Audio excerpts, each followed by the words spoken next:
So, in terms of your appeal to audience, David, we said that it's a topic that is that's really relevant to young people in Britain today, and you explored it in a way that really nailed down that relevancy by having lots of ordinary people and quite a variety of ordinary people. So you had boys, some girls, you had yourself being a major character in there as well.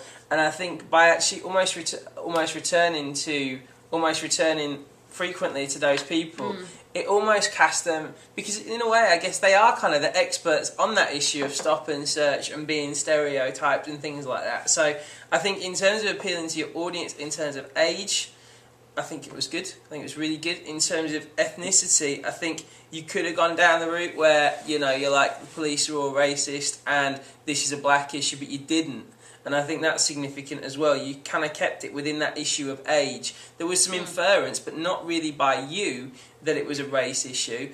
But I think that worked really well. I think in terms of the location, by bringing in stop and search, it made it a uniquely relevant to British issue. So you brought that in and nailed that in really well, I thought. And in terms of gender, yeah, it focused mainly on men, but it's an issue that concerns mostly men.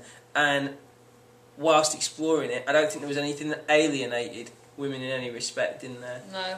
I think, yes, what Sir said about audience, I think as well, you chose engaging people to be part of it, and you were engaging within it, which made it interesting because you wanted to go back and see what the different people had to say about things, which I think worked really well. And it is definitely a development from your treatment of your idea, but I think it would fit within that marketplace of a youth one show, because that would be the kind of serious issue of the week type of discussion. You know, what are police abusing their stop and search powers, or are, you know, that's sort of part of that strand. But as Sir said, to do with youth and stereotypes, I think it's really good that you kept the focus on that rather than just going down, is it because I'm black? You know, I think yours actually is much more fruitful and interesting discussion about the fear that older people have of young people. It's definitely the kind of thing that you would see on, like, and there really isn't this actual sort of programme on TV these days, but it's definitely the kind of thing that you would see on sort of an 80s style youth magazine programme. Definitely. Like something that's challenging, but not too preachy. Yeah. And it just, it was, in terms of hitting your audience, I think it was bang on, to be perfectly honest. And I think it was unique as well in the way that it was approached. In terms of conventions, I thought it was, you know, really tight. I really liked the use of vox pops and the way that you had people clearly within the same vicinity but in different locations. It just made it a lot more interesting that we saw them individually. You know, one had a guitar, one was, you know, sat in a certain way. It kind of gave them a bit of personality in quite a fast way. And nice convention in that Dominic Littlewood style, let's get in there, investigate, of you going in and out of the shops. Thought that worked really well to drive your point home. Maybe could have been nicer to have some sort of statement from the shops with their point of view, so then you've had a little bit more objectivity about why that was. For example, when you went in with the shirt on, you didn't actually have a massive bag, so it may not be the hood that stereotyping, is the fact that someone's carrying a big bag. Well, that probably is a bit of a concern no matter what your age. So, you know, that might be an issue later on down the line in your evaluation when you're thinking about, were you provoking certain responses. I think adding no, it's gone. I was just going to say about music videos, we felt that they worked very well with the imagery that we were using, and that they didn't feel like stuck in, like, oh, need to fill some time up. They felt like they were integrated because you've chosen things that either were visually showing something that was what you were trying to represent, or the words, or something like that.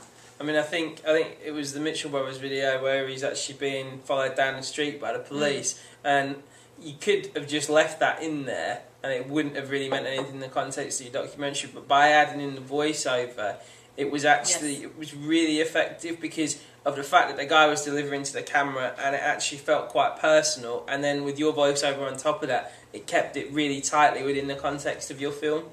Yeah, I think it maybe got a little bit confused. I'll come back to that as an improvement, maybe. Okay, use of technology. Thought we made good use of the technology. Editing was very tight, not well framed, well put together. Did we have any captions? We had graphics, but we didn't have like any sort of facts or anything. Did we like the stop of searches of the year? No, I don't think so. Okay. But yeah, we thought that it was creatively done the way that you use the technology available.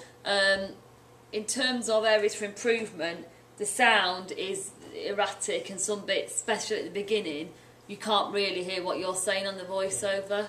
And also at the end, it felt a bit like a conclusion that you'd write in an essay where you just go, well, that's about it then. You can't. It felt rushed, like you hadn't really thought about what you wanted to sum up, which let it down a little bit given the strength of the rest of it. Yeah, the sentiment was good at the end, which carried through, like something me and Miss said earlier on, that it was very objective, meaning that you didn't really express much of an opinion. And I think the fact that you left it, the sentiment was good, because you were saying it's up to you to decide, but I think there could have been a more creative, more intelligent way of doing that. Yeah.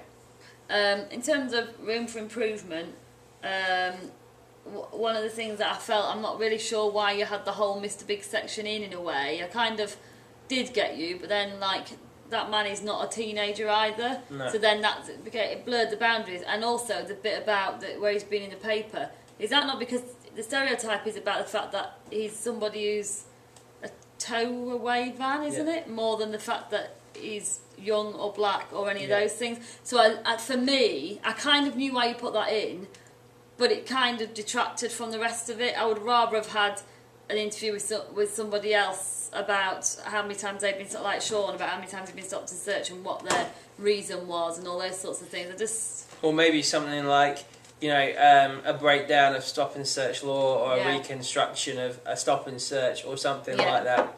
But anything else that we say in terms of improvements?